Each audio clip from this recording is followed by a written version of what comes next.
Welcome to episode 302 of the Red Dirt Agronomy Podcast. My name is Dave Deacon, and have we got an exceptional episode for you this week. We get a lesson on leasing land from the lawyer from Leedy when we talk with Professor of Ag Law at Oklahoma State University, Dr. Shannon Farrell. We learn about the importance of creating a written lease and the dangers of building a land legacy on a handshake agreement when we talked with him from the Oklahoma Wheat Commission and the Oklahoma Wheat Growers Association booth at the KNID AgriFest just last week. By the way, you'll be able to find the information that we talk about on this episode and all of our past episodes on our website, reddirtagronomy.com. As always, we start with a quick trip around the table for an introduction to the dream team of dirt and everything that grows from it. Let's start with Oklahoma State University Extension Cropping System Specialist. Inappropriate would have been what I would have said, but I'm glad it was the lawyer that used it. Dr. Josh Lofton. Next to him is the Extension Specialist for Fire Ecology with Oklahoma State University. Nobody ever come and told them that they were sorry, and that's a big deal. So a lot of that stuff seems to stem from just misunderstandings. The one and only John Weir. And next to him is Oklahoma State University Extension Precision Nutrient Management Specialist. We're setting you up with HR on Tuesday. Dr. Brian Arnell. Before we get to Shannon, we're taking a quick look at the crops across Oklahoma and how they're doing in this really cold and wet time of year. You are listening to the Red Dirt Agronomy Podcast. I guess let's start off with we're here at the KNID AgriFest in Enid. Special thanks to the Oklahoma Wheat Commission and the Oklahoma Wheat Growers Association for setting us up so close to their cinnamon rolls. Yeah, it smells too good. Have you guys had your cinnamon rolls yet? Affirmative. Only a quarter. We should really get a full-size cinnamon roll is what I think. You know, they just want you to keep coming back. Well, it's bread after lunch, so it'll be okay. Yeah. Well, last year I was gifted a whole tray of cinnamon rolls. Yeah. Oh, yeah. That's fat and sassy. I know. I was like, wow. So was Dave after that. Right. And he didn't share. No. And my wife's like, didn't we get cinnamon rolls? And I thought, no, I don't know what you're talking about. We didn't. I did. Right. Yeah. there were cinnamon rolls at some point, but no. Yeah, we're here at the AgriFest, and this is actually being recorded on Friday, January 12th, 2024. And I guess let's dive in with a crop update. Where are we? I mean, it's cold, Dave. I was going to say right now it's really cold. It's going to get colder. And the thing is, end of story. This will be this will air Monday or Tuesday, and at that really point cold. It's going to be really super cold. But, all right. So let's dive in. Where are we with the wheat crop? I mean, we've actually had some moisture. No, yeah. The wheat looks the best we've had. Some of the best statewide fall grazing we've probably had in 4 or 5 years. Pockets down southwest had grazing last fall, but we really haven't had a statewide grazing year like we do this year. The grain only, for most of it, got in very timely, got good stands. The late sown is still up small. Hearing from the whole area, especially those that are running in rich strips, Jimmy Kinder was talking on his grain only. His strips had already popped up down the south. We don't have a lot of growth and demand on the non-grain only, or on the grain only, so it's small, so we have time to wait. Let's get through this cold. If the ground's frozen on Monday when the people are listening, get your sprayers, get your spreaders out, and put some in-rich strips out would be my deal. Grain only, sub 60 bushel. I'm still wanting to hold. We're having really good response in holding back on that nitrogen till into February and March. If you're pushing that 80, 90, 100 bushel realm and you don't have anything on, go ahead and get that green up shot out when we start warming up, that 20 to 30 units of nitrogen. And then follow up with that March, February, March, even early April shot to top it off. That's going to really help with your lodging on that higher yielding, keep that early vegetative growth down, keep that wheat standing. The graze outs and the dual purpose folks, we've had a lot of production. We've had a lot of beef gain. Yeah. And I know a lot of them had the nitrogen down, but I would be looking at top dressing pretty soon, especially when that wheat kicks up and again. Just the growth that we had, and if you look at nitrogen cells, we're probably due a shot of nitrogen on our dual purpose and graze out. You can look at gain. There's some easy math you kind of look at is like how much gain do I think I have versus how much wheat does it take, and then how much nitrogen do I put down. But watch the cowpox coming in from Stillwater and Enid. Saw more than one field with cowpox that's being grazed. So if you got those, let's rock and roll and get nitrogen on in the next couple of weeks. Well, and the price of some of the inputs are not as steep as they were in the past. So I mean, this especially with the rainfall, with the moisture that we've had, this is turning out to be a year that you want to put the inputs in. We're setting up. I'd still like to see in regions the pond levels. I'd like to see in some of our areas. The ponds are still short, which means our subsoil moisture hasn't rebuilt everywhere. Right. We've been getting these nice timely rains to keep the wheat rolling, but we haven't had those rain events statewide that is a profile filler. Exactly. So that means if it does turn off in March or April, we're still living on that top foot. Yeah. Josh, John, you guys top foot, top 18 inches, probably where most of our moisture is right now. Yeah, but it does seem to be in some areas we are getting some saturation because we have filled up a few ponds in some areas, so that's always the good part about it. But well, and moving forward with that, if we do, at what point do we get into the mobilization of the nutrients? Are we at that point? Yeah. So I mean, anything applied in the fall or summer. So really, if you're talking about fall applied nitrogen to wheat, it was in the summer. It was August. It was September. It was hot. Yeah. If you put gas in September, our soil temps were warm enough where that anhydrous is a non-mobile ammonia. It would have been converted to nitrate before October 1st. And so the deal is I'm not worried about it going down to the deep. I'm worried about most of Oklahoma is a silt loam sitting over a clay on a slope. And so if we had sloping, so if you look at a wheat field and maybe you have water holding in low pockets, that's probably a lot of side slope movement where it goes, hits that clay layer, and then moves down. That is pulling nitrate. So what you're going to see in the wheat fields come February 1st is yellowing on your tops and your side slopes. Right. And the bottoms that probably haven't drowned out are probably going to be nice and green because you've had nitrate moving down. With the, I don't want to say extremely cold weather because, I mean, this is just the flash freeze. This is what, this is what the northern Great Plains deal with all the time. We're just kind of, hey, we're in Oklahoma. Yeah. This is cold. Do we see any potential damage to the wheat? The crowns are good. No. So. Yeah, we've hardened off. I'd have more questions about the canola acres that are out there. Yeah. Joshua. That's the big issue is that we've been relatively warm for these cold, these freeze flashes or whatever you want to call them. Yeah. And so a lot of our canola is really large compared to what we would like. So that would be my main concern. Wheat is no concern whatsoever. Right. Canola, especially some of the bigger canola, got put in a little bit earlier, got a little bit more nutrients early and stuff like that. That's a big concern to potentially be going downhill a little bit more is that crop and especially those areas that it got relatively large very early in the fall. And those are the two main winter crops out there. Whenever it comes to maturing past this, are we going to be looking at input issues with the winter crops, the broadleafs there? Input issues? Well, I'm much like what Brian was talking about, the nitrogen with the wheat. We'll be okay with that. Are we going to have any issues with that? Are the seeds going to be happy and fluffy? Refer back to that other soil. one. Come on, man. He's had too many cinnamon rolls this morning. It's the sugar, man. It's the sugar. He's in a cinnamon haze. No, I mean we're in a good situation to where, depending on what you put on canola in the fall, we have relatively clean fields, which is actually pretty shocking. I haven't seen that many wild mustards and all that in the canola fields that I have seen. So, going in and coming back in February or March when things are starting to warm up, that canola is starting to really grow again. Right. Is going to be fine. Yeah.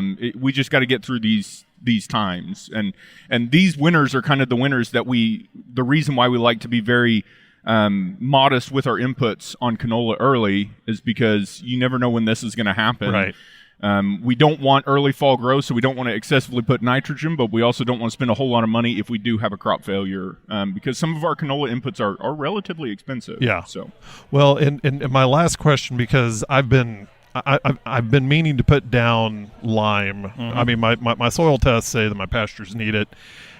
Now is the time to do it with the potential of more wet seasons ahead of us with the El Nino season. I mean, when you're a pasture, and I mean, we got John Weir here, but when you're in a pasture situation, there's really, except for the peak growth period, you could lime in the fall, right, up through the early spring. Yeah, just get it on, Dave. Okay, fine.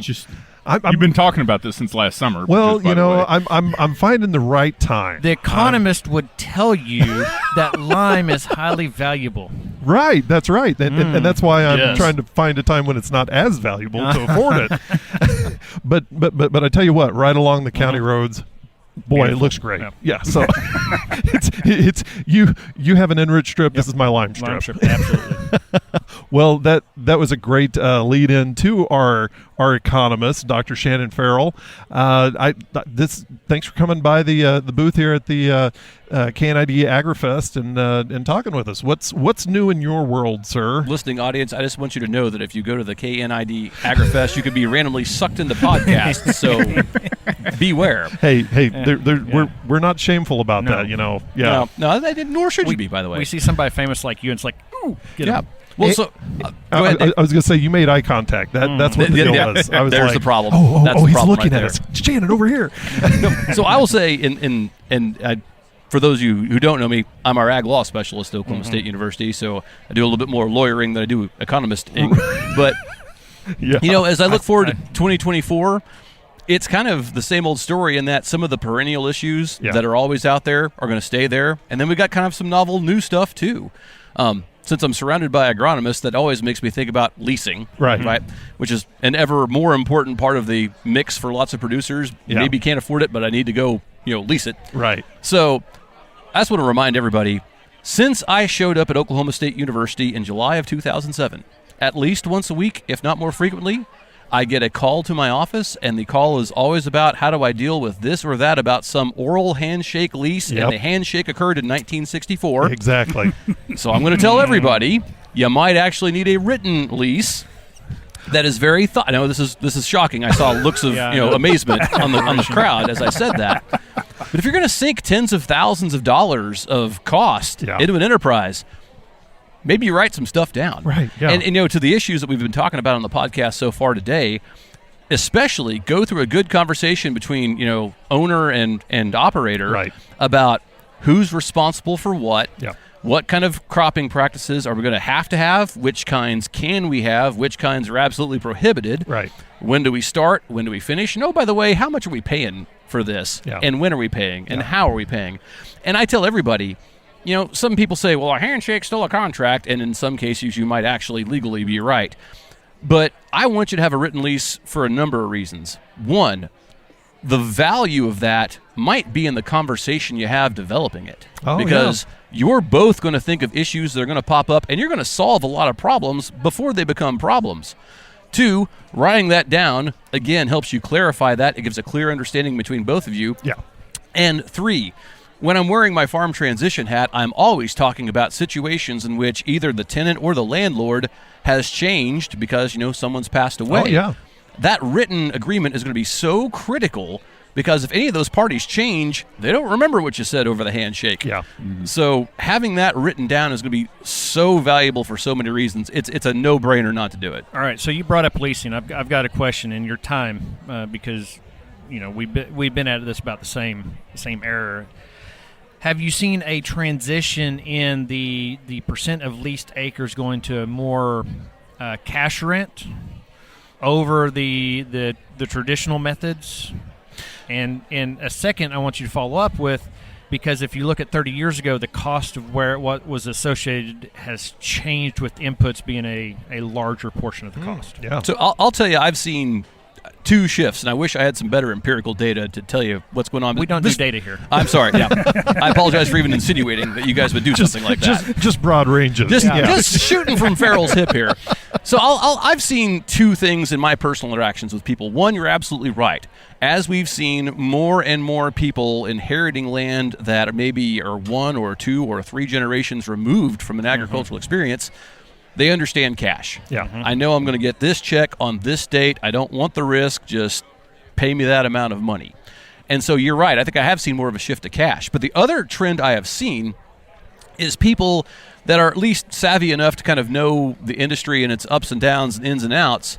I've seen more people moving towards some hybrid lease forms. So it may be we have this base payment, but if there's this level of variability in yield or commodity prices, we're going to capture some of that upside. Now, interestingly, landowners are all about capturing upside. Sometimes not so much participating in downside. Right. So if you're going to engage in one of those, what we would call a hybrid agreement, it's really important to have a good education process between landowner and operator to say, hey, if these are the risks, then let's add some variability. If commodity prices go down or yields go down, do we get some adjustment there? That may be a harder sale for the landowner. But again, if we're going to participate in upside, we probably need to participate in the downside also. Okay, you were building up to something. Well, you made me forget. I'm sorry. No, okay. You were talking about the proportion of those costs that are shared. So that's why crop share and stuff is a little bit. Yeah, and I think, again, honestly, in the Ag Economics Department, we have talked about, should we have a course to teach folks that have not been on the farm how to own ag land? Oh, yeah. Because there are so many things to share with them about that. And it pops up, I think, perhaps most vividly when we're talking about a share lease. Because if I say, hey, you're in Oklahoma, you're going to share lease cropland, what fraction should be landowner and an operator? Everyone's going to say 1/3, 2/3. And I'm like, trick question. Are you talking about winter wheat? Are you talking about corn, soybeans, canola? And people are like, well, why would it be different? Like, there are lots of reasons it'll be different there. And so I think the value of having that conversation with someone about a share lease is like, well, let's lay on the table what the expenses are in this crop, how those can change, and who's participating in what. Before we started the conversation on the podcast today, we were talking about lime. Yeah.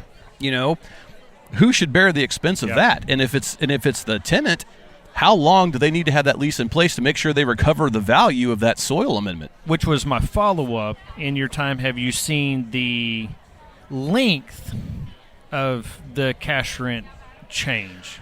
I have my last question, gentlemen. I'm sorry. And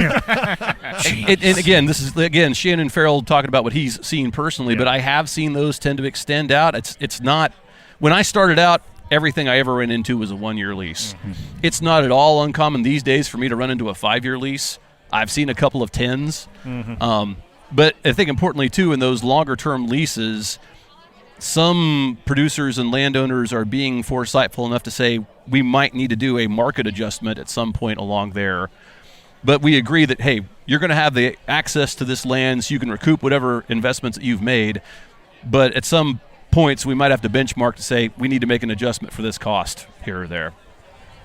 So many times the contract is just setting the rules and making sure everybody knows what it is. And whenever it comes to that, I know the answer is consult a lawyer, but how do you even think about what could happen 10 years down the line? I mean, that's what if ownership changes in your lease, and what if all of a sudden the actual landowner says, well, I don't think we want to graze cattle on my land anymore. What if we were to actually take it to a crop? I mean, how do you as a lawyer look that far down the road to help build a good, fair contract for both sides? Those are all excellent points that I want everybody to consider, and it really requires an attorney to sit down with the client and say, hey, let's talk about the history of this land. Right. Where is it? Because some attorneys might just say, okay, it's an ag land lease. All right, check these boxes. But I mean, I want to ask myself, number one, is this an area where cropping practices are changing significantly? For example, we're having a conversation about canola. Right. If I'd go back in time and talk to 1995 Shannon Farrell, he'd be like, what's canola? It's that plant everybody takes pictures in front of. Yeah. It looks pretty, So it's the picture backdrop. But we've talked about changes in cropping practices. How close am I to an area of urban expansion? Right. If I'm near a town that's growing a lot, exactly, I might have a lot of pressure that says, you know what, we're willing to buy this lease out because the development value of this land is so much different. One thing we saw back in the early 2000s was we had landowners that were just saying to oil and gas companies, go apply drilling fluid on the field, it's fine. Yeah. And the tenants were saying, excuse me, that's not really fertilizer, sir. Right. That's really not helping my yields a whole lot. But the issue that we now face in the 2020s is we're seeing tremendous growth in the wind and solar sectors.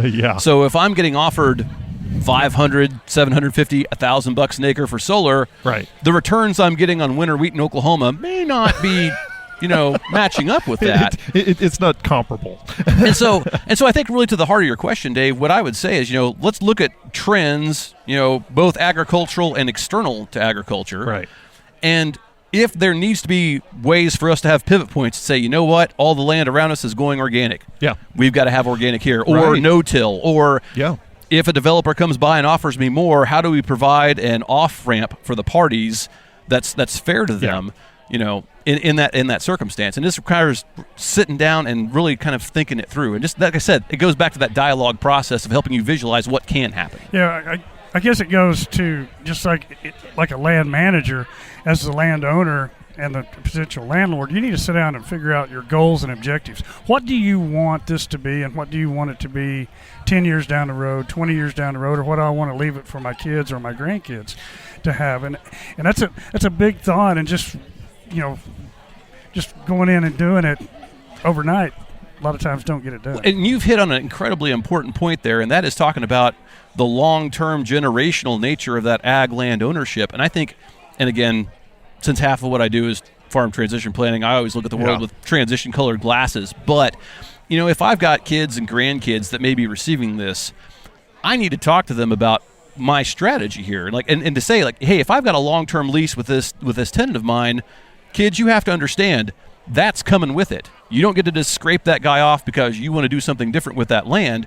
You need to understand that and have that conversation with them. So then is that would be the time too to be talking about, and I know that's probably a whole different another ball game, but trusts and estates, setting those up for future, for a family kind of deal. And I was actually having this conversation this morning with someone about a multi-generational farm operation where land, as is kind of typical, was the biggest chunk of the assets. On average, the U.S. farm balance sheet assets make up 82% of that asset value.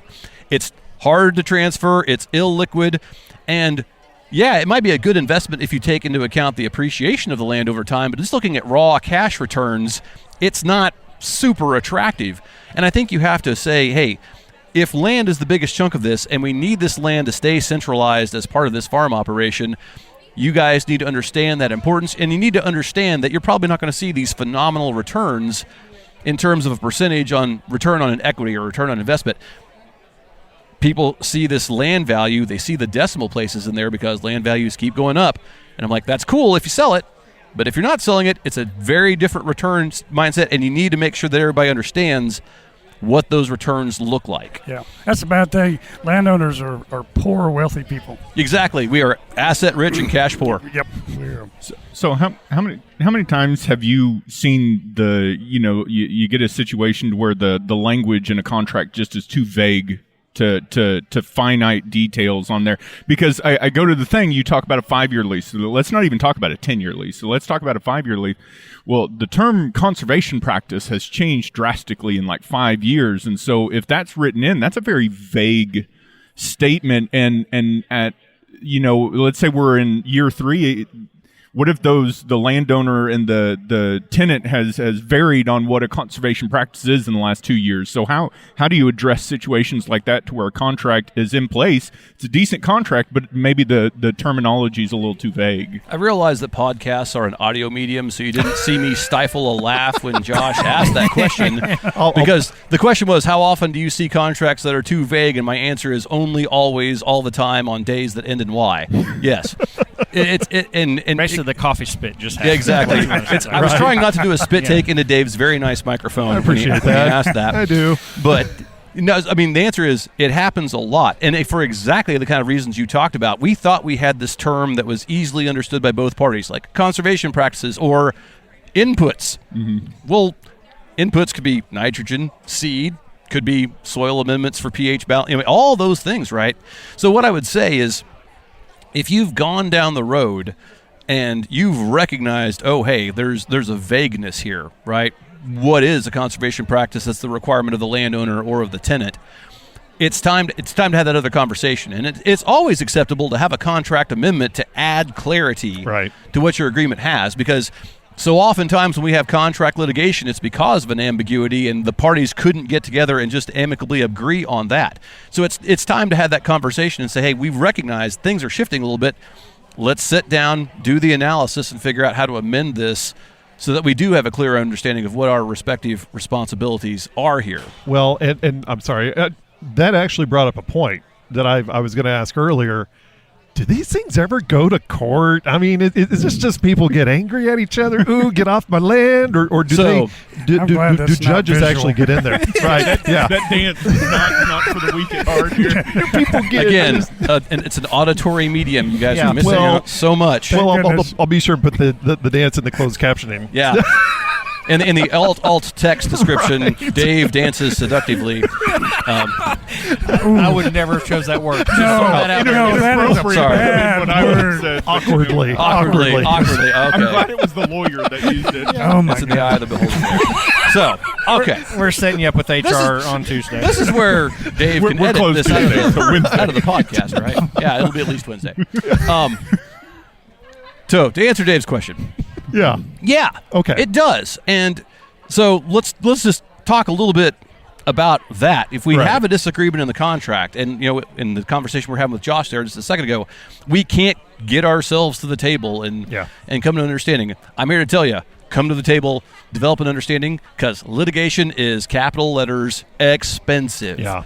Now the good news is, back when I was in private practice with our firm, 95% of our matters never saw the inside of a courtroom. Right. And for those that made it to litigation, the overwhelming majority of those literally got settled on the courtroom steps, because the second that you go into court, you've rolled the dice. Yeah. You control your destiny if you're working with the other party to try to come to some sort of negotiated solution. But the second you go into court, you're putting it in the hands of a jury, and you don't know what the outcome's going to be. People sometimes get really ramped up about principle. I always tell my students that principle is really expensive. Yeah. Like, if I'm going to do this because, by gosh, it's right, and it's the principle of the thing, like, you better have a lot of decimal points in that check that you're willing to write a lawyer, and I know everyone loves paying taxes and lawyers, about that. Yeah. So I'll give a plug for one of the other exhibitors here. Yeah. Mike Mayberry is here at AgriFest with the Oklahoma Ag Mediation Program. That's one of the reasons that ag mediation is there. Mediation is a process that's meant to get people to the table, and mediation is not like arbitration. Right. And arbitration is kind of like a private trial. You're just not involving the court.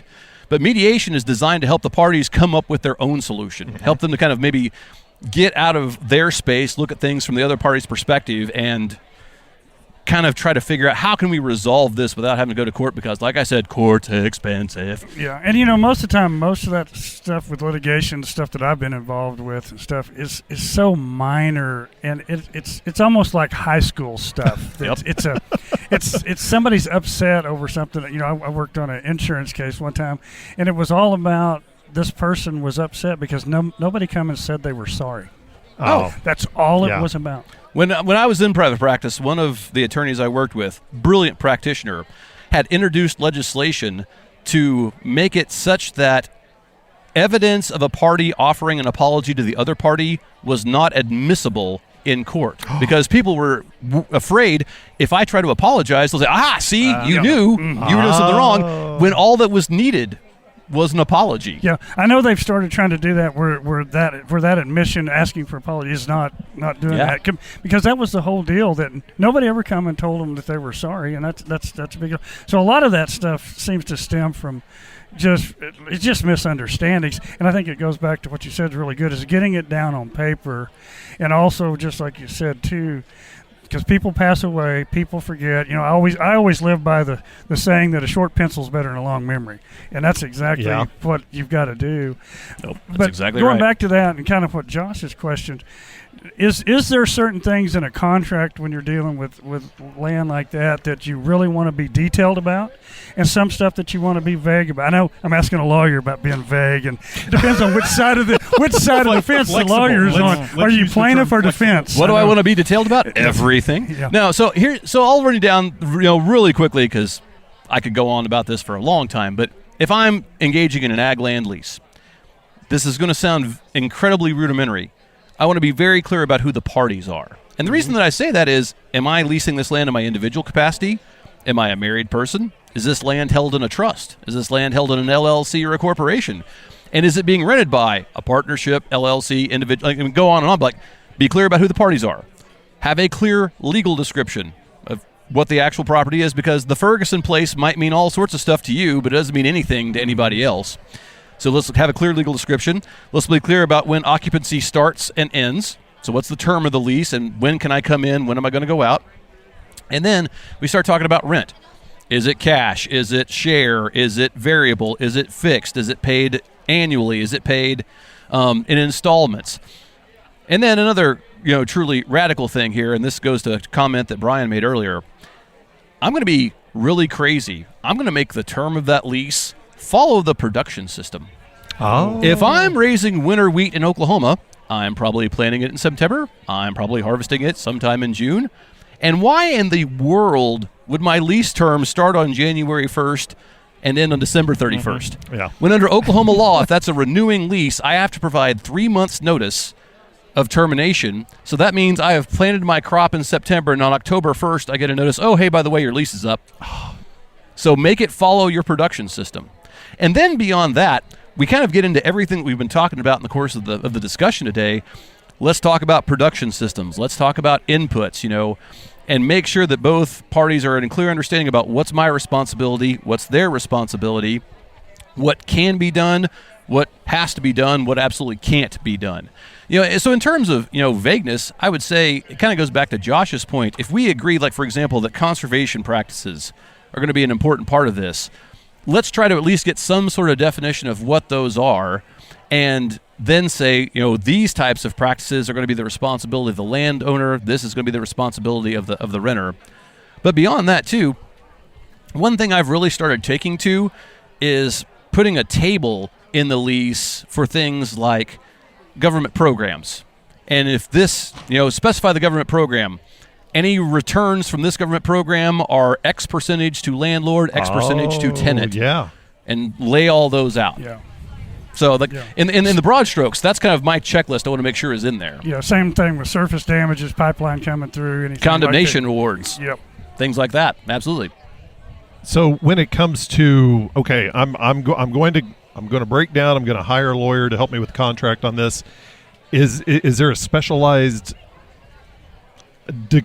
like a specialized lawyer practice that focuses in on this ag law, or can I go down to the local lawyer in Mayberry and say, hey, I need a contract that says this? It's funny that we're having this conversation because it was fall of 23. I gave a webinar to a group of commercial real estate lawyers. Oh, okay. About ag leasing, and okay. like, take all this stuff that applies to strip malls, you forget that. Here's what we're talking about over here. So, I mean, anytime you have someone that's got an ag production background, they're going to have that industry knowledge and understand here are the important things. But, I would say at the end of the day, a real estate lease is one of the more common transactions that an attorney would see. Yeah. So if you can find somebody in a rural area that has some ag background, they should have enough expertise to kind of have a thoughtful conversation with you about that. Yeah. Now, if you're, and I'm not knocking any Oklahoma City or Tulsa firms, because I know I have lots of my students that work there. Right. But if you have somebody that's more familiar on the commercial side of things, you might have to do a lot of education for them to help them understand, well, here's some of the unique risks that we're trying to address that look a lot different in this land use versus what you're used to seeing. And regardless, if you do get that detailed, regardless, have something in writing. 100%. And by the way, this is something folks don't think about a lot. I encourage people to record their ag leases in the county land records.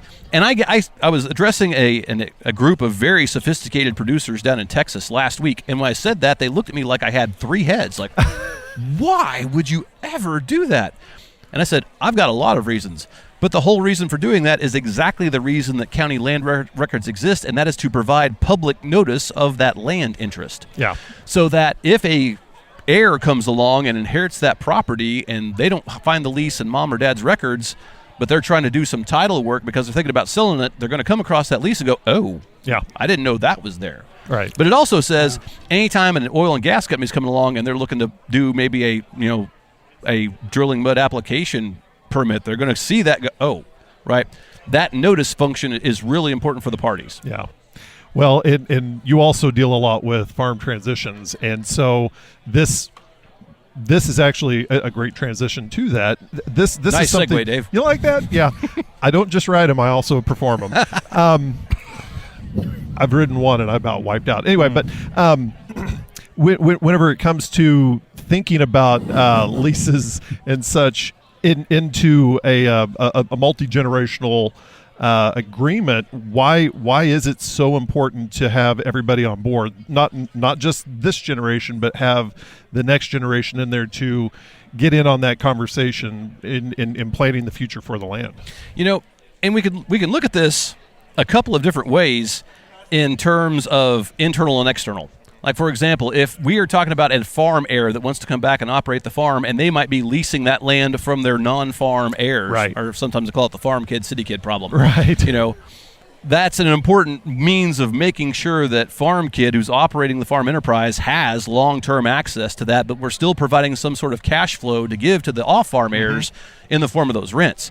If we're looking at it from the more external perspective, letting your heirs know, hey, I've got a long-term lease with Brian over here for this farmland. When you get this land, if it's still under that lease, you guys are going to be subject to that too. So I want to bring you up to speed about what is needed from both sides for this to be profitable for both of us. Yeah. And then when that lease renews, okay, how do you educate yourself to figure out if it's worthwhile for you to both move forward with that, or if you need to part ways at that point? Yeah, and it's always more. What I'm taking away is have it in writing, but also have a good conversation, in the beginning of that. Communicate with everybody involved. Anybody that's a stakeholder, internal or external. My grandpa always said, consult a lawyer. You're going to do it in the beginning or the end, so consult a lawyer. And I'll tell you, it's a lot cheaper in the front than it is in the back. Right. Yeah. Well, Shannon, thank you so much for going on with us. Thank you guys for having me. Well, yeah, no problem. We just like I say, you made eye contact, and we're like, hey, I've learned my lesson. You should learn from here on. I do got a comment. This should get us used to the new ag hall because of the glass. It's like we're in the fishbowl. True. We are just being stared at, so that's fun. Yep. Well, and when I used to do the Ag TV show, I would walk Ag, every floor of Ag Hall, and if there was a door open, guess what? They were on the show the next week. Now they're all glass doors, so you don't even have to peek. They all know now. The door. Yeah, right. Well, thank you again for going on with us. Thank you guys. I appreciate it. Thank you all. Thank you for listening in on this conversation of the Red Dirt Agronomy Podcast. And if you'd like to join the next discussion, send us an email or a tweet. Our handle is Red Dirt Ag. We'd like to thank Oklahoma State University's Dr. Shannon Farrell for joining us on the podcast from the Oklahoma Wheat Commission and the Oklahoma Wheat Growers Association booth at the KNID AgriFest this past week. And if you get a chance, head over to our website where you can find more information about our guests along with any of the resources that we talked about today or on any previous podcast. Just head over to reddirtagronomy.com. And for John Weir, Dr. Brian Ernell, and Dr. Josh Lofton, I am Dave Deacon, and thank you for listening. The proceeding is a copyrighted recording of Ag Now Media LLC 2024, and yes, all rights are reserved.